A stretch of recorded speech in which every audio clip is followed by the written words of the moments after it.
ഹരേ ഹരേ ഹരേ രാമ രാമ രാമ ഹരേ ഹരേ ഹരേ കൃഷ്ണ കൃഷ്ണ കൃഷ്ണ ഹരേ ഹരേ ഹരേ രാമ രാമ രാമ ഹരേ ഹരേ ഹരേ കൃഷ്ണ കൃഷ്ണ കൃഷ്ണ ഹരേ ഹരേ ഹരേ രാമ രാമ രാമ ഹരേ ഹരേ ഹരേ കൃഷ്ണ കൃഷ്ണ കൃഷ്ണ ഹരേ ഹരേ ഹരേ രാമ രാമ രാമ ഹരേ ഹരേ ഹരേ കൃഷ്ണ കൃഷ്ണ കൃഷ്ണ ഹരേ ഹരേ ഹരേ രാമ രാമ ഹരേ ഹരേ ഹരേ കൃഷ്ണ കൃഷ്ണ കൃഷ്ണ ഹരേ ഹരേ ഹരേ രാമ രാമ രാമ ഹരേ ഹരേ. ഹരേ കൃഷ്ണ. ഹരേ കൃഷ്ണ. എല്ലാവർക്കും ഹരേ കൃഷ്ണ. ഹരേ കൃഷ്ണ. ഹരേ കൃഷ്ണ മാതാജി. ഹരേ കൃഷ്ണ. പ്രണാമം. ഓമജ്ഞാനതിമിരാന്ധസ്യ നാനാഞ്ജന ശലാകയാ ചക്ഷുരുന്മീലിതം യേന തസ്മൈ ശ്രീഗുരവേ നമഃ. ശ്രീചൈതന്യമനോഭീഷ്ടം സ്ഥാപിതം യേന ഭൂതലേ സ്വയം രൂപകഥാ മഹ്യം ദദാതി സ്വപദാന്തികം. വന്ദേഹം ശ്രീഗുരോ ശ്രീയുതപദകമലം ശ്രീഗുരുൻ വൈഷ്ണവാംശ ശ്രീരൂപം സാഗ്രജാതം സാഗണരഘുനാഥാന്വിതം തം സജീവം സാദ്വൈതം സാവധൂതം പരിജനസഹിതം കൃഷ്ണചൈതന്യദേവം ശ്രീരാധാകൃഷ്ണപാദാൻ സഹഗണലളിത ശ്രീവിശാഖാന്വിതാംശ. നമോ വിഷ്ണുപാദായ കൃഷ്ണപൃഷ്ഠായ ഭൂതലേ ശ്രീമതേ ജയപതാക സ്വാമിനി നാമിനി നമാചാര്യപാദായ നിതായ കൃപപ്രദായിനെ ഗൗരകഥാദാമദായ നഗരഗ്രാമതാരിണേ. നമോ വിഷ്ണുപാദായ കൃഷ്ണപൃഷ്ഠായ ഭൂതലേ ശ്രീമതേ ഭക്തിവേദാന്ത സ്വാമിൻ ഇതി നാമിനെ. നമസ്തേ സാരസ്വതേ ദേവേ ഗൗരവാണി പ്രചാരിണേ നിർവിശേഷ ശൂന്യവാദി പാശ്ചാത്യദേശതാരിണേ. വാഞ്ചാകൽപതരൂപശ്ച കൃപാ സിന്ധുഭേവ ച പതിതാനാം പാവനേഭ്യോ വൈഷ്ണവേഭ്യോ നമോ നമഃ. ഹേ കൃഷ്ണ കരുണാ സിന്ധോ ദീനബന്ധോ ജഗത്പദേ ഗോപേശ ഗോപികാ കാന്ത രാധാ കാന്ത നമോസ്തുതേ. തപ്ത കാഞ്ചന ഗൗരംഗി രാധേ വൃന്ദാവനേശ്വരി വൃഷഭാനുസുതേ ദേവി പ്രണമാമി ഹരിപ്രിയേ. ജയ ശ്രീകൃഷ്ണ ചൈതന്യ പ്രഭു നിത്യാനന്ദ ശ്രീ അദ്വൈത ഗദാധര ശ്രീവാസാദി ഗൗരഭക്ത വൃന്ദ. ഹരേ കൃഷ്ണ കൃഷ്ണ കൃഷ്ണ ഹരേ ഹരേ ഹരേ രാമ രാമ രാമ ഹരേ ഹരേ. ഹരേ കൃഷ്ണ. ശ്രീ ശ്രീ രാധാ ഗോവിന്ദ് മന്ദിർ ഇസ്കോൺ മാംഗ്ലൂരിന്റെ ഷോർട്ട് ഭാഗവതം ക്ലാസ്സിലേക്ക് എല്ലാ ഭക്തന്മാർക്കും സ്വാഗതം. ഓം നമോ ഭഗവതേ വാസുദേവായ. ഓം നമോ ഭഗവതേ വാസുദേവായ. ഓം നമോ ഭഗവതേ വാസുദേവായ. നിഗമകൽപതരൂർഗളിതം ഫലം സുഖമുഖാദമൃതദ്രവ സംയുതം പിബത ഭാഗവതം രസമാലയം മുഹുരഹോ രസികാ ഭുവി ഭാവുകാഃ. നാരായണം നമസ്കൃത്യ നരം ചൈവ നരോത്തമം ദേവീം സരസ്വതീം വ്യാസം തതോ ജയമുദിരയേത്. നഷ്ടപ്രായേഷു ഭദ്രേഷു നിത്യം ഭാഗവത സേവയാ ഭഗവതി ഉത്തമ ശ്ലോകേ ഭക്തിർഭവതി നൈഷ്ഠികീം. കൃഷ്ണായ വാസുദേവായ ദേവകീനന്ദനായ ച നന്ദഗോപകുമാരായ ഗോവിന്ദായ നമോ നമഃ. ഹരേ കൃഷ്ണ. മദേകബന്ധോ മത്സംഗൻ മദ്ഗുരോ മന്മഹാദന മന്നിഷ്ഠാരക മദ്ഭാഗ്യ മദാനന്ദ നമോസ്തുതേ. ഗ്രന്ഥ ശ്രീമദ് ഭാഗവതം കി ജയ. ശില പ്രഭുപാദ് കി ജയ. ശ്രീമദ് ഭാഗവതം സ്കന്ധം 1 അധ്യായം 11. ശ്രീകൃഷ്ണ ഭഗവാന്റെ ദ്വാരക പ്രവേശം.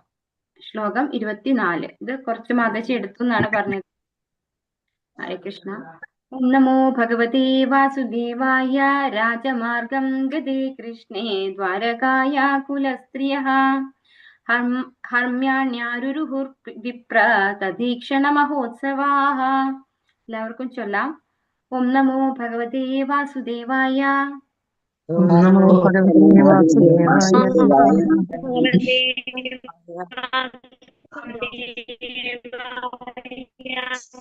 രാജമാർഗം ഗതേ കൃഷ്ണേ ദ്വാരകായ കുലസ്ത്രിയഃ രാജമാർഗം ഗതേ കൃഷ്ണേ ദ്വാരകായ കുലസ്ത്രിയഃ കർമ്യാണ്യാരുരുഹുർവിപ്ര തദീക്ഷണ മഹോത്സവാഃ.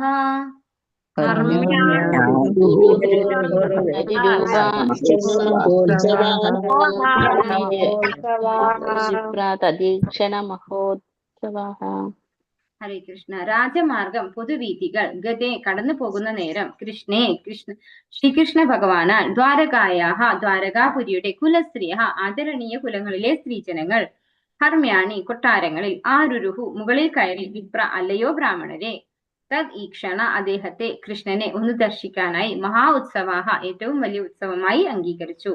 വർത്തനം ഭാവാർത്ഥം എസി ഭക്തി വേദാന്ത സമ്മിശ്ര പ്രഭുവാക്കിച്ചേ. ശ്രീകൃഷ്ണ ഭഗവാൻ രാജവീഥിയിലൂടെ കടന്നു പോയപ്പോൾ ദ്വാരകയിലെ ആദരണീയരായ കുലസ്ത്രീകളെല്ലാം അദ്ദേഹത്തെ ഒരു നോക്ക് കാണാനായി അവരുടെ കൊട്ടാരങ്ങളുടെ മട്ടുപ്പാവിൽ കയറി നിന്നു. അവർ ഇതിനെ ഏറ്റവും വലിയ മഹോത്സവമായി കണക്കാക്കി. അപ്പോൾ ഭഗവാൻ ദ്വാരകയിലേക്ക് എത്തിക്കൊണ്ടിരിക്കുകയാണ് അല്ലെ. ആ ദ്വാരകയിലേക്ക് വരുമ്പോൾ നമ്മളിവിടെ കണ്ടത് എന്തൊക്കെയാണ്? പല പല ആളുകൾ അല്ലെ, എല്ലാവരും ദ്വാരകാവാസികളായിട്ടുള്ള എല്ലാവരും ഭഗവാനെ ദർശിക്കാനായിട്ട് ഭഗവാന്റെ എവിടെയാണോ ഭഗവാൻ എത്തിയിട്ടുള്ളത് അവിടത്തേക്ക് എത്തുകയാണ് ചെയ്യുന്നത് അല്ലെ. അതുപോലെ കൊട്ടാരത്തിലുള്ള സാമ്പൻ, പ്രദ്യുമ്നൻ, അനിരുദ്ധൻ അവരെല്ലാവരും തന്നെ ഭഗവാനെ സ്വീകരിക്കാൻ വേണ്ടിയിട്ട് ബ്രാഹ്മണരുടെ കൂടെ രഥത്തിൽ പുറപ്പെട്ടിട്ടുണ്ടായിരുന്നു. പിന്നെ ഇവിടെ പറയുന്നത് കുലസ്ത്രീകളായിട്ടുള്ള ആളുകൾ. കുലസ്ത്രീകൾ എന്ന് പറയുന്ന എന്താ കാരണം? സ്ത്രീകൾ പൊതുവെ നേരത്തെ നമ്മൾ ഹസ്തിനപുരിയിലുള്ളവരുടെ കാര്യം പറഞ്ഞു അല്ലെ. അവിടെ എന്ത് കണ്ടു? അവിടെയുള്ള സ്ത്രീകള് മട്ടുപ്പാവില് പോയിട്ടാണ് ഭഗവാനെ കുറിച്ച് സംസാരിക്കുക, അങ്ങോട്ടും ഇങ്ങോട്ടും പരസ്പരം സംസാരിക്കേണ്ടായി. ലജ്ജയോടുകൂടി ഭഗവാനെ നോക്കുകയും ഭഗവാന്റെ നേരെ പുഷ്പവൃഷ്ടി നടത്തുകയും ഒക്കെ ചെയ്തു ഭഗവാനെ കുറിച്ച് സ്തുതിക്കുകയുണ്ടായി അല്ലെ. അപ്പൊ ഇവിടെ ദ്വാരകയിലുള്ള കുലസ്ത്രീകളായിട്ടുള്ള ആളുകള് അവരെന്താ ചെയ്തത്? ഭഗവാൻ ദ്വാരക വീതിയിലൂടെ, രാജവീതിയിലൂടെ കടന്നു പോകുന്ന സമയത്ത് ചുറ്റിലുള്ള വീടുകൾ ഉണ്ടാവും അല്ലെ, അവിടെയുള്ള അവരുടെ മട്ടുപ്പാവിൽ കയറി നിന്ന് ഭഗവാനെ ഒരു നോക്ക് കാണാൻ വേണ്ടിയിട്ട് നിൽക്കുകയാണ് ചെയ്തത്. അവരിതിനെ ഏറ്റവും വലിയ മഹോത്സവമായി കണക്കാക്കിയപ്പോ ഭഗവാൻ വരിക. നമ്മൾ ഉത്സവങ്ങളൊക്കെ ഉണ്ടല്ലോ ഇവിടെ ശ്രീകൃഷ്ണ ക്ഷേത്രങ്ങളിലും അതുപോലെയുള്ള ക്ഷേത്രങ്ങളിലൊക്കെ ഉത്സവം നമ്മൾ കാണാൻ വേണ്ടിയിട്ട് നമ്മൾ ഇതുപോലെ നിൽക്കാറുണ്ടല്ലേ. എനിക്കിത് വായിക്കുമ്പോൾ അതാണ് ഓർമ്മ വന്നത്. ഉത്സവകാലത്ത് നമ്മുടെ നാട്ടിലൊക്കെ ഇങ്ങനെ ഉണ്ട്. ഭഗവാൻ ഉത്സവം കാണാൻ വേണ്ടി എല്ലാവരും വീടുകളുടെ ബാൽക്കണിയിൽ അല്ലെങ്കിൽ ടെറസിൽ ഒക്കെ പോയി നിന്ന് ഉത്സവം വീക്ഷിക്കുന്നത് നമുക്ക് കാണാൻ പറ്റും. അപ്പൊ അതുപോലെ ഇവിടെ സ്ത്രീകളായിട്ടുള്ളവരൊക്കെയും അങ്ങനെ മട്ടുപ്പാവിൽ കയറി നിന്ന് ഭഗവാനെ ഒരു നോക്ക് കാണാൻ വളരെ സന്തോഷത്തോടു കൂടി അവിടെ പോയി നിൽക്കുകയുണ്ടായി. അതിനെ ഒരു ഉത്സവമായിട്ടാണ് അവർ കണക്കാക്കിയതെന്ന് ഇവിടെ പറയുന്നു ഭാഗവതത്തിൽ. ആവർത്തം ഈസി ഭക്തി വേദാന്ത സ്വാമിശ്രീ പ്രഭുപാദ്. ദ്വാരക രാജധാനിയിലെ സ്ത്രീജനങ്ങൾ കരുതിയതുപോലെ ഭഗവാന്റെ ദർശനം നിസ്സംശയം മഹാ ഉത്സവം തന്നെയാണ്. ഭാരതത്തിലെ ഭക്തരായ സ്ത്രീജനങ്ങൾ ഇന്നും ഇത് അനുവർത്തിച്ചു പോരുന്നു. വിശേഷിച്ചും ചൂലാല, ജന്മാഷ്ടമി ആഘോഷ ദിനങ്ങളിൽ ഭാരതത്തിലെ സ്ത്രീജനങ്ങൾ ഇന്നും ഭഗവാന്റെ അതീന്ദ്രിയ ശാശ്വത സ്വരൂപം പൂജിക്കപ്പെടുന്ന ക്ഷേത്രങ്ങളിൽ വിപുലമായ തോതിൽ തിങ്ങിക്കൂടാറുണ്ട്. ക്ഷേത്രത്തിൽ പ്രതിഷ്ഠിച്ചിരിക്കുന്ന ഭഗവാന്റെ അതീന്ദ്രിയ രൂപം സ്വയം ഭഗവാനിൽ നിന്നും ഭിന്നമല്ല. ഭൗതിക ലോകത്തെ തന്റെ അസംഖ്യം ഭക്തരുടെ ഭക്തിയുത സേവനത്തെ സുഖരമാക്കാനായി മാത്രം തന്റെ അന്തരംഗ ശക്തിയാൽ ഭഗവാനാൽ വിസ്തരിക്കപ്പെട്ട അപ്രകാരമുള്ള ഭഗവത് സ്വരൂപത്തെ ആർച്ചാ വിഗ്രഹം അഥവാ ആർച്ചാ അവതാരം എന്ന് വിശേഷിപ്പിക്കുന്നു. ഭഗവാന്റെ ആധ്യാത്മിക പ്രകൃതിയെ ഗ്രഹിക്കുവാൻ ഭൗതികമായ ഇന്ദ്രിയങ്ങൾക്ക് സാധ്യമല്ല. ആകയാൽ പ്രത്യക്ഷത്തിൽ ഭൗതിക ഘടകങ്ങളായ ഭൂമി, മരം, കല്ല് തുടങ്ങിയവയാൽ നിർമ്മിക്കപ്പെട്ട ആർച്ചാ വിഗ്രഹത്തെ ഭഗവാൻ അംഗീകരിക്കുന്നു. എന്നാൽ വാസ്തവത്തിൽ അവയിൽ ഭൗതിക മാലിന്യമില്ല. ഭഗവാൻ കൈവല്യ ഏകമാത്രനാകിയാൽ യാതൊരു ഭൗതികതയും അദ്ദേഹത്തിൽ ഇല്ല. അപ്പൊ ഇവിടെ എന്താ പറയുന്നത്? ഇങ്ങനെ ശരിക്കും ഭഗവാനെ സംബന്ധിക്കുന്നതൊക്കെയും എന്ത് തന്നെയാണ്? ആഘോഷം തന്നെയാണ് അല്ലെ. ഭഗവാനെ കാണാന്ന് പറഞ്ഞാൽ ഉത്സവം തന്നെയാണത് എന്നാണ് ഇവിടെ പറയുന്നത്. അപ്പൊ ഇന്നും നമ്മള് വിശേഷ ദിവസങ്ങളിലൊക്കെയും, അതായത് ഭഗവാന്റെ കാര്യങ്ങളിൽ വിശേഷ ദിവസം വരുന്നത് ചുലാന, ജന്മാഷ്ടമി, അതൊക്കെയാണ് ഇവിടെ പറയുന്നത്. ജന്മാഷ്ടമി ദിവസങ്ങളിലൊക്കെ നമുക്ക് കാണാം അല്ലെ, എല്ലാ ശ്രീകൃഷ്ണ ക്ഷേത്രങ്ങളും അലങ്കരിച്ച് നമ്മള് ബാലഗോകുലത്തിന്റെ ഒക്കെ ഇതുണ്ടാവും അല്ലെ, കുറെ വേഷമൊക്കെ കെട്ടി കുറെ പേര് ആഘോഷമായിട്ട് ഉത്സവമായിട്ട് വരുന്നുണ്ടാവും അല്ലെ. ഇന്നിപ്പോ കാണുന്നത് അതൊക്കെയാണ്. അപ്പൊ അതുപോലെയുള്ള ആഘോഷങ്ങളൊക്കെയും എന്താണ് പറയുന്നത്? ശരിക്കും ഭഗവാനെ സംബന്ധിക്കുന്നതൊക്കെ എന്താണ്? ആഘോഷമാണ്. ഇന്നും അങ്ങനെ സ്ത്രീകളും എല്ലാവരും തിങ്ങിക്കൂടാറുണ്ട് എന്നാണ് പറയുന്നത്. പക്ഷെ അന്നത്തെ പോലെ സ്ത്രീകളെ സെപ്പറേറ്റ് ആക്കി ഒരു മട്ടുപ്പാവിൽ നിൽക്കുന്ന ഒരു രീതി ഇപ്പൊ കാണുന്നില്ല. ഇപ്പൊ എല്ലാവരുമായിട്ട് മിങ്കിൾ ചെയ്താണ്. അത് കലികാല വൈഭവം എന്നാണ് പറയാൻ പറ്റുള്ളൂ. ഇപ്പോ സ്ത്രീകളായാലും എല്ലാവരും തിങ്ങിക്കൂടുന്നുണ്ട് ഉത്സവാഘോഷമായിട്ട് ഭഗവാനെ സംബന്ധിക്കുന്ന ഏതൊരു ഉത്സവാഘോഷത്തിനും. അതുപോലെ ഇവിടെ പറയുന്നു ആർച്ചാ വിഗ്രഹം എന്ന് പറയുന്നത് സ്വയം ഭഗവാൻ തന്നെയാണെന്നാണ് പറയുന്നത്. എന്തുകൊണ്ടാണ് ഭഗവാൻ ആർച്ചാ വിഗ്രഹത്തിന്റെ രൂപത്തിൽ നമ്മുടെ മുന്നിൽ വന്നിരിക്കുന്നത്? നമ്മളൊക്കെ ഭൗതികതാ മാലിന്യങ്ങൾ ഒരുപാടുള്ളവരാണ് അല്ലെ. നമുക്ക് എന്ത് യോഗ്യതയില്ല? ഭഗവാനെ ദർശിക്കാനുള്ള, അതീന്ദ്രിയനായിട്ടുള്ള ഭഗവാനെ ദർശിക്കാൻ യോഗ്യതയില്ല. നമ്മുടെ കണ്ണുകൾക്ക് അതൊന്നും കാണാൻ സാധിക്കില്ല. നമ്മുടെ കണ്ണുകൾക്ക് എന്തേ കാണാൻ സാധിക്കുള്ളൂ? ഈ ഭൂമി, ജലം, അഗ്നി, വായു, ആകാശം ഇവയാൽ ഉണ്ടാക്കിയിട്ടുള്ള എന്തെങ്കിലും ഉണ്ടെങ്കിൽ അത് കാണാനുള്ള കാഴ്ചശക്തിയെ നമ്മുടെ കണ്ണുകൾക്ക് ഉള്ളൂ. നമ്മൾക്ക് അത്രയും ഭൗതികതയിലാണ് നമ്മൾ ഇരിക്കുന്നത്. അതുകൊണ്ട് നമ്മളോടുള്ള കാരുണ്യം കാരണം നമുക്ക് കാണാൻ പറ്റുന്ന രൂപത്തില് ഭഗവാൻ അവതരിക്കുന്നതാണ് ആർച്ചാ വിഗ്രഹം. ആ ആർച്ചാ വിഗ്രഹത്തിലൂടെ നമ്മുടെ ആരാധനയൊക്കെ ഭഗവാൻ സ്വീകരിക്കുന്നു. നമ്മൾ എന്ത് നിവേദ്യം അർപ്പിച്ചാലും, നമ്മൾ പൂജ ചെയ്താലും, പുഷ്പം ഭഗവാൻ നിവേദിച്ചാലും, എന്ത് കൊടുത്താലും ഭഗവാൻ അത് സ്വീകരിക്കുന്നു. അത് നമുക്ക് അത്രേ കാണാൻ സാധിക്കുള്ളൂ എന്നുള്ളത് കൊണ്ട് കാരുണ്യമൂർത്തിയായ ഭഗവാൻ ആ രൂപത്തിൽ വരികയാണ് ചെയ്യുന്നത്. ഇപ്പൊ ഇവിടെ പ്രത്യേകിച്ച് പറയുന്നു, ഈ ഭൂമി, മരം, കല്ല് ഇതൊക്കെ എന്താണ് ഭൗതികമായതാണെങ്കിലും ഭഗവാൻ കൈവല്യനായതുകൊണ്ട്, ഏകമാത്രനായതുകൊണ്ട് ഭഗവാനിൽ എന്തില്ല? ഭൗതികമായ മാലിന്യങ്ങളില്ല. അപ്പൊ ആ ഭൗതികമായ ഒരു വസ്തു കൊണ്ടാണ് ആ വിഗ്രഹം ഉണ്ടാക്കിയിട്ടുള്ളതെങ്കിലും ആ വിഗ്രഹം എന്ത് തന്നെയാണ്? ഭഗവാൻ തന്നെയാണ്, അതീന്ദ്രിയനായ ഭഗവാൻ തന്നെയാണെന്നാണ് പറയുന്നത്.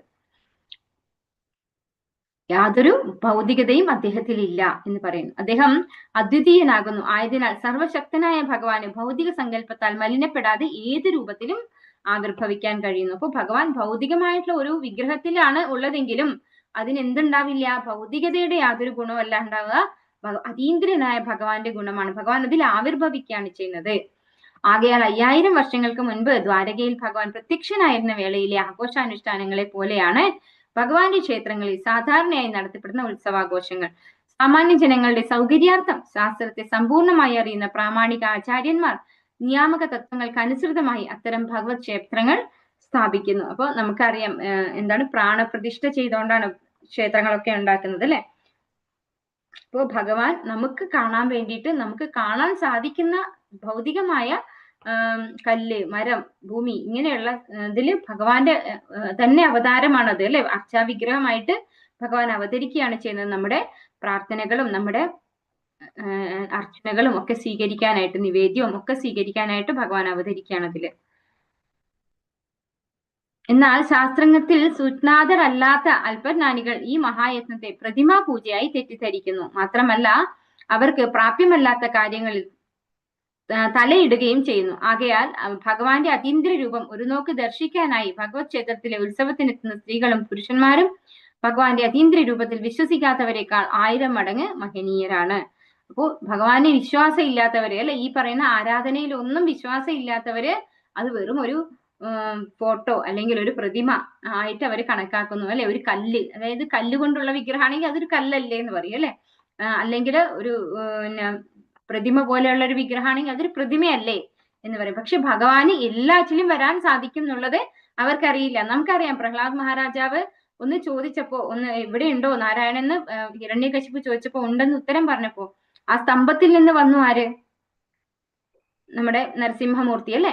അപ്പൊ ഭഗവാൻ ഏതിലും ഉണ്ടാവും, ഏതിൽ നിന്നും വരാൻ സാധിക്കും എന്നുള്ളത് ഭഗവാന്റെ ഭക്തന്മാർക്ക് നന്നായിട്ട് അറിയാം. ഭക്തി ഇല്ലാത്തവര് എന്ത് പറയുന്നു? അതില് എന്താണ്, അതൊരു വിഗ്രഹം അല്ലേ, അല്ലെങ്കിൽ അതൊരു പ്രതിമയല്ലേ, അതൊരു ഫോട്ടോ അല്ലേ, അല്ലെങ്കിൽ അതൊരു കല്ലല്ലേ എന്നൊക്കെ പറയും. പക്ഷെ അത് അവർക്ക് ഭഗവാനിലുള്ള ഒരു ഭക്തി ഇല്ലാത്തത് കൊണ്ടാണ്.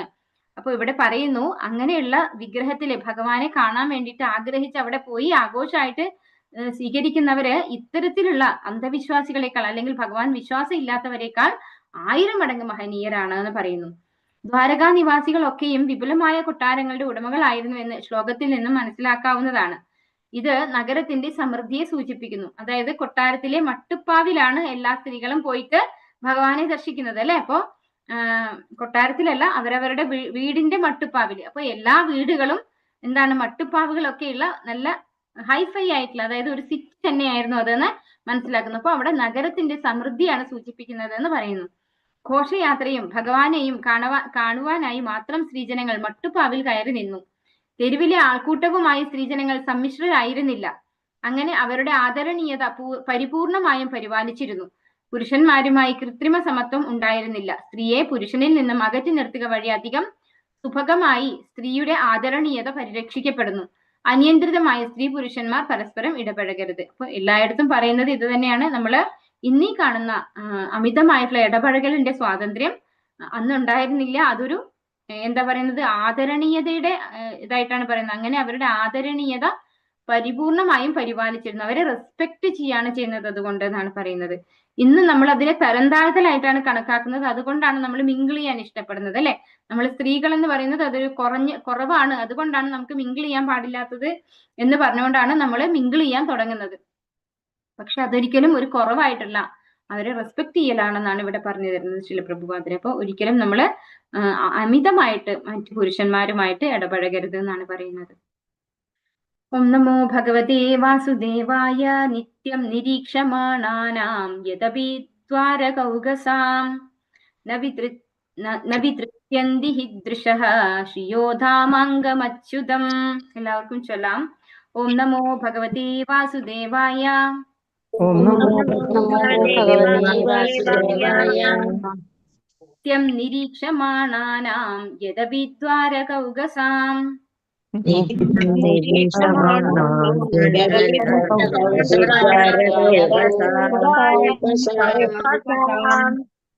വിതൃപ്യന്തി ഹി ദൃശഃ ശ്രിയോധാമംഗമച്യുതം.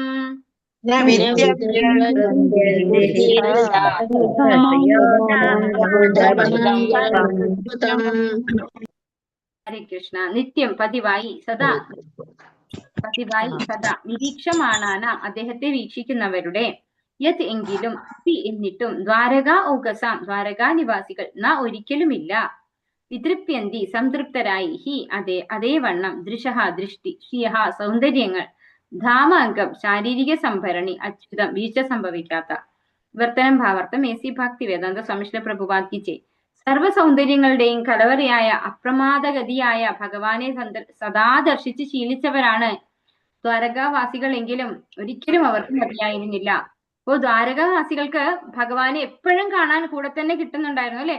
നമ്മൾക്ക് ഈ ഭൗതിക ലോകത്ത് ഒരു ഫിലിം സ്റ്റാർ അല്ലെങ്കിൽ ഒരു ഫെയിം ഉള്ള ഒരു വ്യക്തിയെ നമ്മൾ എപ്പോഴെങ്കിലും കാണുമ്പോൾ നമുക്ക് വലിയ താല്പര്യമായിരിക്കും. പക്ഷെ സദാസമയം നമ്മൾ അവരോട് അടുത്തിടപെടുകയും അല്ലെങ്കിൽ നമുക്ക് പരിചയമുള്ള ആളുവാണെങ്കിലോ നമുക്ക് ഒരു സ്പെഷ്യൽ ആയിട്ട് തോന്നൂല അല്ലെ. ആ വ്യക്തിയെ കാണുമ്പോൾ ഈ ഭൗതിക ലോകത്ത് അതൊരു സ്പെഷ്യൽ ആയിട്ട് തോന്നില്ല. പക്ഷേ ഭഗവാൻ അങ്ങനെയല്ല. ഭഗവാനെ സദാ അവർക്ക് കാണാൻ കിട്ടുന്നുണ്ടെങ്കിൽ പോലും അവർക്ക് എന്താണ് മതിയാവുന്നില്ല ഭഗവാനെ കണ്ടിട്ട് എന്നാണ് പറയുന്നത്. എപ്പോഴും കാണുമ്പോഴും ഭഗവാനെ നവം ഇപ്പൊ കാണുന്നേ ഉള്ളൂ അല്ലെ, മതിയാവുന്നില്ല. നമ്മള് ഗോപികമാര് പറയുന്നുണ്ട് ഗോപികാ ഗീതത്തില്, അതായത് ബ്രഹ്മാവിന്റെ സൃഷ്ടി എത്ര മോശം സൃഷ്ടിയാണ്. ഭഗവാനെ ഇങ്ങനെ കണ്ടുകൊണ്ടിരിക്കുമ്പോ കണ്ണിന്റെ പോളകൾ അങ്ങ് അടഞ്ഞു പോകുന്നു. നമുക്ക് കണ്ണിങ്ങനെ ഇടയ്ക്കിടയ്ക്ക് ചിമ്മി പോവില്ലേ നമ്മള്. അപ്പൊ കണ്ണിന്റെ പോള ഇങ്ങനെ അടഞ്ഞു. ഭഗവാനെ കണ്ടു കഴിഞ്ഞാൽ നമുക്ക് കണ്ണടയാൻ പാടില്ല, ഇങ്ങനെ കണ്ടോണ്ടിരിക്കണം, കണ്ണ് തുറന്ന് കണ്ടോണ്ടിരിക്കണം എന്നാണ് ഗോപികമാർ ആഗ്രഹിക്കുന്നത്. അതുപോലെ ദ്വാരകാവാസികൾക്കും ഭഗവാനെ സദാ കാണാൻ കിട്ടുന്നുണ്ടെങ്കിലും അവർക്ക് ഭഗവാനെ കണ്ടാലും ഒന്നും മതി വരുന്നില്ല എന്നാണ് ഇവിടെ പറയുന്നത്. ഭാവാർത്ഥം എ സി ഭക്തി വേദാന്ത സ്വാമി പ്രഭുപാദ് കി ജയ്. ദ്വാരകാപുരിയിലെ സ്ത്രീജനങ്ങൾ കൊട്ടാര മട്ടുപ്പാവുകളിൽ നിലകൊണ്ടപ്പോൾ മുമ്പ് പലതവണ തങ്ങൾ അച്യുതനായ ഭഗവാന്റെ സുന്ദര രൂപത്തെ ദർശിച്ചിരുന്നു എന്ന് അവർ ചിന്തിച്ചതേയില്ല. ഭഗവത് ദർശനത്തിനുള്ള അവരുടെ അഭിലാഷത്തിന് പരിപൂർണ തൃപ്തിയായിട്ടില്ല എന്നിത് വ്യഞ്ചിപ്പിക്കുന്നു. പരിപൂർണ തൃപ്തിയുടെ നിയമം അനുസരിച്ച് ഭൗതികമായതെന്തും അനേകം തവണ ദർശിക്കുന്നതായാൽ അവസാനം അനാകർഷകമായി തീരും. പരിപൂർണ തൃപ്തിയുടെ നിയമം ഭൗതികമായിട്ടാണ് പ്രവർത്തിക്കുന്നത്, എന്നാൽ ആത്മീയ തലത്തിൽ അതിന് യാതൊരു സ്ഥാനവുമില്ല. അച്യുത എന്ന പദം ഇവിടെ പ്രാധാന്യം അർഹിക്കുന്നു. എന്തെന്നാൽ ഭഗവാൻ കൃപാപുരസരം ഭൂമിയിൽ അവതരിച്ചിരിക്കുന്നു എങ്കിലും അദ്ദേഹം അപ്രമാദഗതി അഥവാ വീഴ്ച സംഭവിക്കാത്തവനാകുന്നു. ജീവസത്തുകൾ വീഴ്ച സംഭവിക്കുന്നവരാണ്. കാരണം ഭൗതിക ലോകവുമായി സമ്പർക്കത്തിലാകുമ്പോൾ അവർക്ക് അവരുടെ ആത്മീയ വ്യക്തിത്വത്തിന്റെ അഭാവം ഉണ്ടാകുന്നു. അപ്രകാരം ഭൗതികമായി ആർജിച്ച ശരീരം പ്രകൃതി നിയമത്തിന് വിധേയമായി ജനനം, വളർച്ച, രൂപപരിണാമം, അവസ്ഥിതി, അപകർഷണം, ഉന്മൂലനം എന്നിവയ്ക്ക് വിഷയമാകുന്നു. ഭഗവാന്റെ ശരീരം അതുപോലെയല്ല. അദ്ദേഹം എപ്രകാരമാണോ അതേവണ്ണം അദ്ദേഹം അവതരിക്കുന്നു. മാത്രവുമല്ല ഭൗതിക ഗുണങ്ങളുടെ നിയമത്തിന്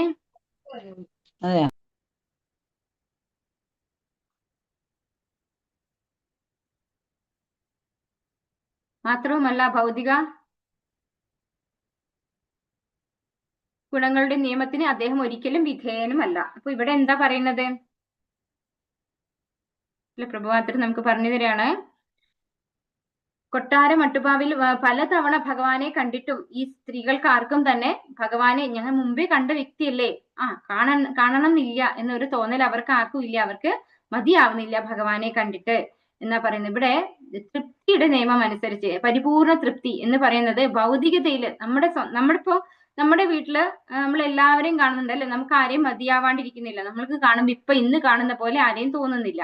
അത് ഇവിടെ ഈ ഭൗതിക ലോകത്തുള്ള നിയമമാണ്. ഒരേ കാര്യം പലതവണ നമ്മൾ കണ്ടു കഴിഞ്ഞാൽ അല്ലെങ്കിൽ പലതവണ നമ്മൾ അനുഭവിച്ചു കഴിഞ്ഞാൽ അതിനോട് നമുക്ക് എന്താണ് മതിയാവും അല്ലെ, നമുക്ക് വലിയൊരു താല്പര്യമൊന്നും ഇല്ലാണ്ടാവും. പക്ഷെ അത് ആത്മീയ തലത്തിൽ അങ്ങനെയല്ല എന്ന് പറയുന്നു. ആത്മീയ തലത്തില് അവിടെ ആർക്കും ഭഗവാനെ ദർശിച്ചിട്ട് മതിയാവുന്നില്ല. അച്യുത എന്ന പദം പ്രാധാന്യം അർഹിക്കുന്നു എന്ന് പറയുന്നു.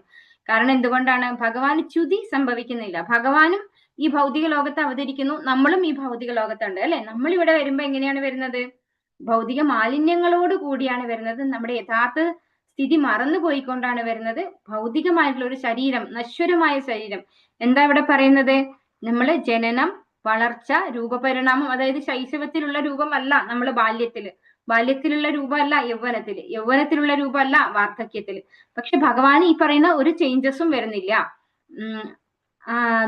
അപ്പൊ നമ്മൾ വിചാരിക്കും ഭഗവാന്റെ ബാല്യകാല ലീലയിൽ ഭഗവാൻ കുഞ്ഞു കുട്ടിയല്ലേ. ഭഗവാനെ ഏജ് എന്ന് പറയുന്ന ഒരു 16 വയസ്സ്, അതുവരെ ഭഗവാൻ ഈ ഒരു വളർച്ച ഒരു മനുഷ്യനെ പോലെ നമുക്ക് കാണിച്ചു തന്നു മാത്രമേ ഉള്ളൂ. പക്ഷെ ആ ഓരോ ശരീരവും എന്താണ്? അതീന്ദ്രിയമായ ശരീരമാണ്. ഭഗവാന്റേത് നമ്മുടേത് പോലത്തെ ഒരു ശരീരമല്ല. അതുപോലെ പിന്നീട് എന്താ സംഭവിക്കുന്നത്? അതില് ച്യുതി നമ്മുടെ ശരീരത്തിന് എന്ത് പറ്റുന്നു? അതിന് അസുഖം വരുന്നു അല്ലെ, വാർദ്ധക്യം വരുന്നു, അങ്ങനെ ഇല്ലാതെയാവുന്നു. എന്താണ്? തീരെ നശിച്ചു പോകുന്നു ആ ശരീരം. പക്ഷെ ഭഗവാന്റേത് അങ്ങനെയല്ല. ഭഗവാൻ എന്താ ചെയ്യുന്നത് ഇവിടെ? എപ്രകാരമാണോ ഭഗവാൻ അതേ വണ്ണം ഇവിടെ അവതരിക്കുന്നു എന്നാണ് പറയുന്നത്. ഭഗവാന്റെ ശരീരം എന്ന് പറയുന്നത് അതീന്ദ്രിയമാണ്. അതിന് ഈ പറയുന്ന ഭൗതികമായിട്ടുള്ള യാതൊരു നിയമവും ബാധകമല്ല. ഭൗതിക ഗുണങ്ങളുടെ നിയമത്തിന് അദ്ദേഹം ഒരിക്കലും വിധേയനുമല്ല. എല്ലാറ്റിന്റെയും സ്രോതസ്സും നമ്മുടെ അനുഭവത്തിന് അതീതമായ സർവ്വ സൗന്ദര്യങ്ങളുടെയും സംഭരണിയുമാണ് അദ്ദേഹത്തിന്റെ രൂപം. ആയതിനാൽ ഭഗവാന്റെ അതീന്ദ്രിയ രൂപം ദർശിച്ച് ആർക്കും പരിപൂർണ തൃപ്തിയാകുന്നില്ല. എന്തെന്നാൽ നവനവങ്ങളായ സൗന്ദര്യങ്ങൾ സദാ ആവിഷ്കൃതമായിക്കൊണ്ടിരിക്കുന്നു. അതീന്ദ്രിയ നാമം, രൂപം, ഗുണങ്ങൾ, പരിവാരങ്ങൾ തുടങ്ങിയവയെല്ലാം ആത്മീയ ആവിഷ്കാരങ്ങളാണ്. മാത്രമല്ല ഭഗവാന്റെ ദിവ്യനാമജപത്തിൽ പൂർണ്ണ തൃപ്തി എന്നതില്ല. ഭഗവാന്റെ അതീന്ദ്രിയ ഗുണങ്ങളെ കുറിച്ചുള്ള സംവാദങ്ങളിലും പൂർണ്ണ തൃപ്തി കൈവരില്ല. കൂടാതെ ഭഗവാന്റെ പരിവാരങ്ങൾക്കും പരിമിതിയില്ല. അദ്ദേഹം എല്ലാത്തിന്റെയും സ്രോതസ്സും അപരിമിതനുമാണ്. ഭഗവാൻ അപരിമേയനാണ്. അപ്പൊ ഇവിടെ നമ്മള് 16 മാല ജപിച്ചു കഴിഞ്ഞാൽ നമ്മൾ എന്ത് ചെയ്യും? പൂട്ടിക്കെട്ടി വെക്കും അല്ലെ. നമുക്ക് സന്തോഷമായി, നമ്മൾ ജപിച്ചു കഴിഞ്ഞു, നമുക്ക് തൃപ്തിയായി. കാരണം എന്തുകൊണ്ടാണ്? നമുക്ക് ഭഗവാനോട് പ്രേമമില്ല. അതുകൊണ്ടാണ് നമുക്ക് അങ്ങനെ സംഭവിക്കുന്നത്. ഭഗവാന്റെ ശുദ്ധ ഭക്തന്മാരാണെങ്കിലോ നാമം ജപിച്ചാലും അവർക്ക് മതിയാവൂല അല്ലെ.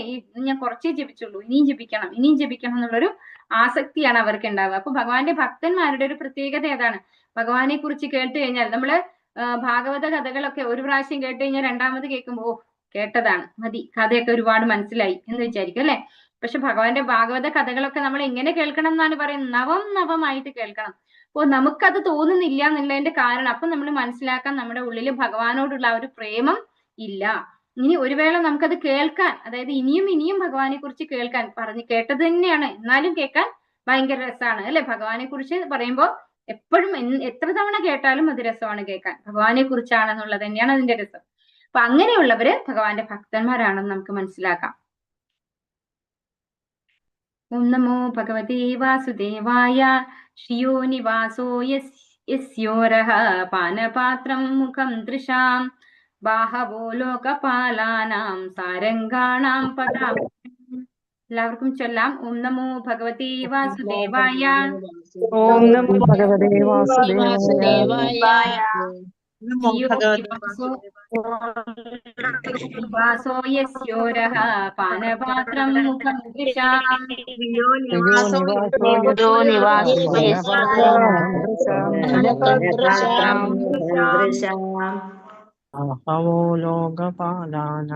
അഹവോ ലോകപാലാനാം സാരംഗാണാം പദാംബുജം.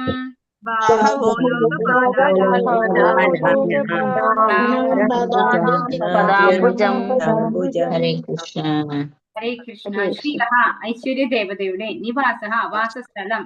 യസ്യ ആരുടെ, ഉരഹ മാറിടം, പാനപാത്രം മുഖം വദനം ദൃശാം നയനങ്ങളുടെ, ബാഹവഹ ബാഹുക്കൾ, ലോകപാലാന കാര്യനിർവാഹകരായ ദേവന്മാരുടെ, സാരാംഗാണ സത്തയെ അഥവാ സാരാംശത്തെ കുറിച്ച് മാത്രം സംസാരിക്കുകയും ആലപിക്കുകയും ചെയ്യുന്ന ഭക്തരുടെ, പദ അംബുജം പാദകമലങ്ങൾ. വർത്തനം ഭാവാർത്ഥം എസി ഭക്തി വേദാന്ത സ്വാമി പ്രഭുപാദ് കി ജയ്.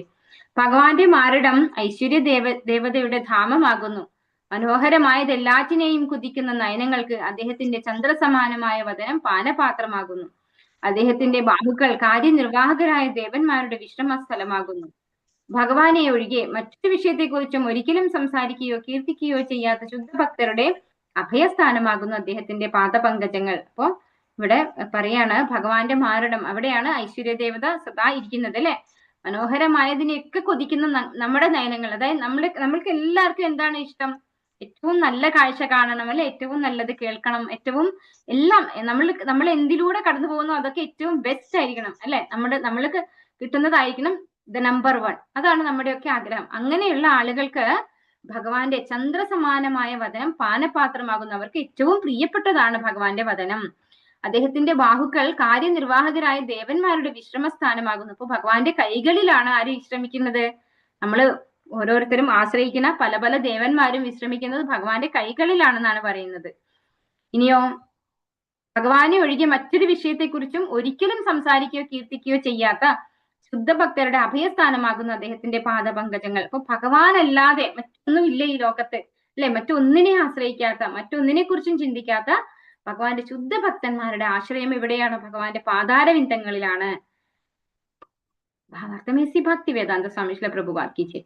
ഭഗവാൻ തന്റെ അതീന്ദ്രിയ ധാമമായ ചിന്താമണി ധാമത്തിൽ അനേകായിരക്കണക്കിന് ഐശ്വര്യ ദേവതമാരാൽ സർവ്വ ആദരങ്ങളോടും കൂടി സദാ പരിസേവിതനാണെന്ന വിവരം വേദസാഹിത്യങ്ങൾ അവർക്കായി നൽകുന്നു.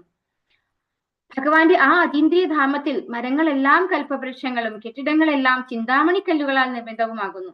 ഭഗവാൻ ഗോവിന്ദൻ അവിടെ തന്റെ സ്വാഭാവിക വൃത്തിയായി സുരഭി പശുക്കളെ മേയ്ക്കുന്നതിൽ നിരതനായിരിക്കുന്നു.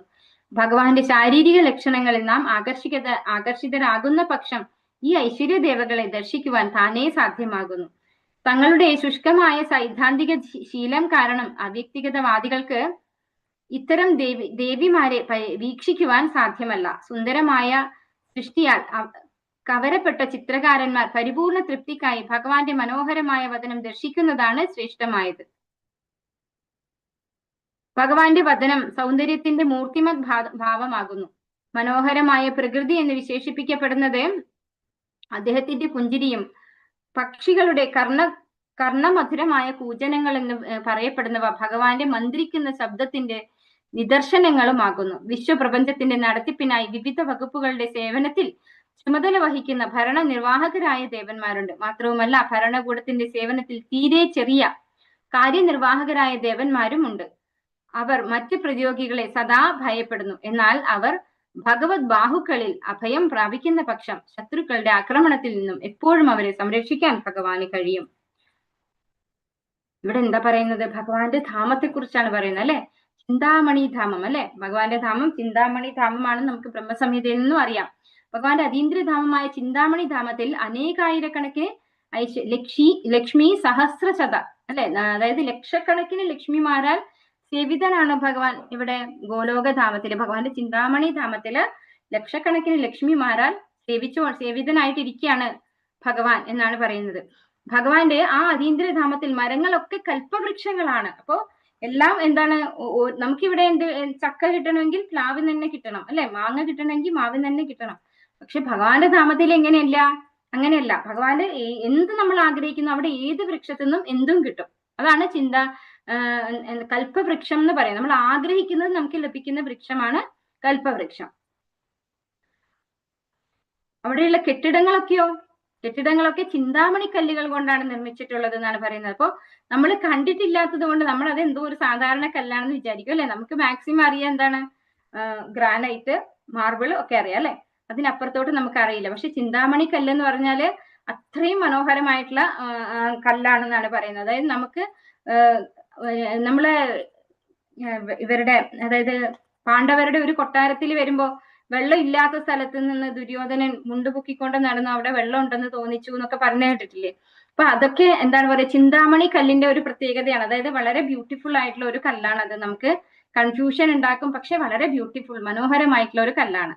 അങ്ങനെയുള്ള കല്ലുകൊണ്ടാണ് ഭഗവാന്റെ ധാമത്തിലുള്ള കെട്ടിടങ്ങളൊക്കെയും ഉണ്ടാക്കപ്പെട്ടിട്ടുള്ളത്. അപ്പൊ അവിടെയും കെട്ടിടങ്ങളുണ്ട്, എല്ലാ സുഖസൗകര്യങ്ങളും ഉണ്ട്. നമ്മൾ വിചാരിക്കുന്നത് പോലെ ഒന്നും ഇല്ലാത്തൊരു സ്ഥലമല്ല. അവിടെ ഇവിടത്തേനേക്കാൾ മനോഹരമായിട്ടുള്ള സ്ഥലമാണെന്നാണ് പറയുന്നത്. ഭഗവാൻ ഗോവിന്ദൻ അവിടെ തന്റെ സ്വാഭാവിക വൃത്തിയായി സുരഭി പശുക്കളെ മേയ്ക്കുന്നതിൽ നിരതനായിരിക്കുന്നു. പക്ഷെ ഭഗവാൻ എന്താ ചെയ്യുന്നത്? നമ്മളാണെങ്കിൽ ഇത്രയും വലിയൊരു കൊട്ടാരമൊക്കെ ഉണ്ടായിക്കഴിഞ്ഞാൽ നമ്മൾ പശുക്കളുടെ അടുത്തൊന്നും പോവില്ല, പശുക്കളെ ഒന്നും വളർത്തില്ല, കാരണം വൃത്തികേടാവും എന്ന് വിചാരിച്ചിട്ട്, അല്ലെ? പക്ഷെ ഭഗവാൻ സദാ എന്തിൽ എൻഗേജ്ഡ് ആയിരിക്കുന്നു? സുരഭി പശുക്കളെ മേയ്ക്കുന്നതിൽ എൻഗേജ്ഡ് ആണെന്നാണ് പറയുന്നത്. ഭഗവാന്റെ ശാരീരിക ലക്ഷണങ്ങളിൽ നാം ആകർഷിതരാകുന്ന പക്ഷം ഈ ഐശ്വര്യ ദേവകളെ ദർശിക്കാൻ താനേ സാധ്യമാകുന്നു. അല്ലാണ്ട് നമ്മള് ദേവതമാരെ മാത്രമായിട്ട് അല്ലെങ്കിൽ ലക്ഷ്മി ദേവിയെ മാത്രമായിട്ട് ആരാധിക്കേണ്ടതിന്റെ ആവശ്യമില്ല. ഭഗവാനെ ദർശിക്കാൻ തുടങ്ങിയാൽ അതിന് നമ്മൾ ആകർഷിക്കപ്പെട്ടു കഴിഞ്ഞാൽ ഭഗവാന്റെ ലക്ഷ്മിമാരെ ഒക്കെ നമുക്ക് സ്വാഭാവികമായി തന്നെ കാണാൻ സാധിക്കുന്നു. തങ്ങളുടെ ശുഷ്കമായ സൈദ്ധാന്തിക ശീലം കാരണം അവ്യക്തിഗതവാദികൾക്ക് ഇത്തരം ദേവിമാരെ വീക്ഷിക്കാൻ സാധ്യമല്ല. അവ്യക്തിഗതവാദികൾക്ക് എന്തുകൊണ്ടാണ് സാധിക്കാത്തത്? അവർ ഭഗവാന്റെ വ്യക്തി രൂപത്തിൽ ആരാധിക്കുന്നില്ല അല്ലെ? ഭഗവാന്റെ ബ്രഹ്മം എന്ന ലെവലിൽ വരെ എത്തുന്നുള്ളൂ. അവിടെ എന്തില്ല? സുരഭി പശുക്കളും ഇല്ല, കൽപ്പവൃക്ഷവും ഇല്ല, സഹസ്രശത ലക്ഷ്മിമാർ അല്ലെ, ലക്ഷക്കണക്കിന് ലക്ഷ്മിമാർ സേവിതനായ ഭഗവാനെയും അവർക്ക് കാണാൻ സാധിക്കില്ല. അതിന്റെ കാരണം അവരുടെ സിദ്ധാന്തം അതെന്തായി പോന്നു? അവ്യക്തിഗതവാദമായി പോയത് കൊണ്ടാണ്. ഭഗവാന്റെ പതനം സൗന്ദര്യത്തിന്റെ മൂർത്തിമത് ഭാവമാകുന്നു. മനോഹരമായ പ്രകൃതി എന്ന് വിശേഷിപ്പിക്കപ്പെടുന്നത് അദ്ദേഹത്തിന്റെ പുഞ്ചിരിയും പക്ഷികളുടെ കർണമധുരമായ കളകൂജനങ്ങൾ എന്ന് പറയപ്പെടുന്നവ ഭഗവാന്റെ മന്ത്രിക്കുന്ന ശബ്ദത്തിന്റെ നിദർശനങ്ങളുമാകുന്നു. അപ്പോ ഓരോന്നിനെയും കമ്പയർ ചെയ്യാണ് ചെയ്യുന്നത്. മനോഹരമായ പ്രകൃതി പറയുന്നത് ഭഗവാന്റെ പുഞ്ചിരിയാണ്, ബ്യൂട്ടിഫുൾ ആയിട്ടുള്ള സ്മൈലാണത്. പക്ഷികളുടെ കളകൂജനം എന്ന് പറയുന്നത് ഭഗവാന്റെ ശബ്ദമാണ്. അതാണ് പക്ഷികളുടെ കളകൂജനമായിട്ട് ഉപമിക്കുന്നത്. വിശ്വപ്രപഞ്ചത്തിന്റെ നടത്തിപ്പിനായി വിവിധ വകുപ്പുകളുടെ സേവനത്തിൽ ചുമതല വഹിക്കുന്ന ഭരണനിർവാഹകരായ ദേവന്മാരുണ്ട്. ഭരണകൂടത്തിന്റെ സേവനത്തിൽ തീരെ ചെറിയ കാര്യനിർവാഹകരായ ദേവന്മാരുമുണ്ട്. അപ്പൊ പല പല ദേവന്മാരുണ്ടല്ലേ. നമ്മൾ തന്നെ കുറച്ച് ദേവന്മാരെ ആരാധിക്കുന്നുള്ളൂ അല്ലെ. അതല്ലാതെ ഇത്രയും 30 ദേവന്മാരുണ്ടെന്നാണ് പറയുന്നത്. അപ്പൊ അവരൊക്കെ എന്തിനെ ഭയപ്പെടുന്നു എന്നാണ് പറയുന്നത്? മറ്റു പ്രതിയോഗികളെ സദാ ഭയപ്പെടുന്നു. നമുക്കറിയാം ദേവേന്ദ്രൻ തന്നെ ബലി മഹാരാജാവിന്റെ അടുത്ത് ഭഗവാനെ വാമനനായിട്ട് വന്നിട്ട് കീഴ്പ്പെടുത്താൻ വേണ്ടി റിക്വസ്റ്റ് ചെയ്തു അല്ലെ. ദേവന്മാരുടെ രാജാവാണ്. ആ ദേവന്മാരുടെ രാജാവായിട്ടുള്ള ദേവേന്ദ്രന് പോലും എന്തുണ്ട്? ഭയമുണ്ട്. അപ്പൊ പിന്നെ ദേവന്മാർക്കൊക്കെ എന്തുണ്ടാകും? പ്രതിയോഗികളെ ഭയം ഉണ്ടാവും. അവര് ഭഗവാനെയാണ് ആശ്രയിക്കുന്നത്. എന്നാൽ അവർ ഭഗവത് ബാഹുക്കളിൽ അഭയം പ്രാപിക്കുന്ന പക്ഷം ശത്രുക്കളുടെ ആക്രമണത്തിൽ നിന്ന് എപ്പോഴും അവരെ സംരക്ഷിക്കാൻ ഭഗവാന് കഴിയും. അപ്പൊ ദേവന്മാർക്ക് പോലും ശത്രുക്കളുണ്ട്, അവർക്ക് പോലും പ്രോബ്ലംസ് ഉണ്ട്, അവർക്ക് പോലും ടെൻഷൻ ഉണ്ട് അല്ലെ. അപ്പൊ അവരും ആശ്രയിക്കുന്നത് ആരെയാണ്? ഭഗവാനെയാണ്. ഭഗവാന്റെ ബാഹുക്കളിലാണ് ആശ്രയിക്കുന്നത്. നിർവഹണത്തിൽ നിയുക്തനായ ഭഗവാന്റെ ഒരു വിശ്വസ്ത സേവകൻ മാതൃകാ ഭരണാധിപൻ ആണെന്ന് മാത്രമല്ല പൊതുജനങ്ങളുടെ താല്പര്യത്തെ നല്ലവണ്ണം സംരക്ഷിക്കാൻ കഴിയുന്നവനുമാകുന്നു. നിങ്ങൾ ലീവ് എടുക്കണ്ട, നാളെ 5 മണിക്കേ പോന്നുള്ളൂ. ശരി.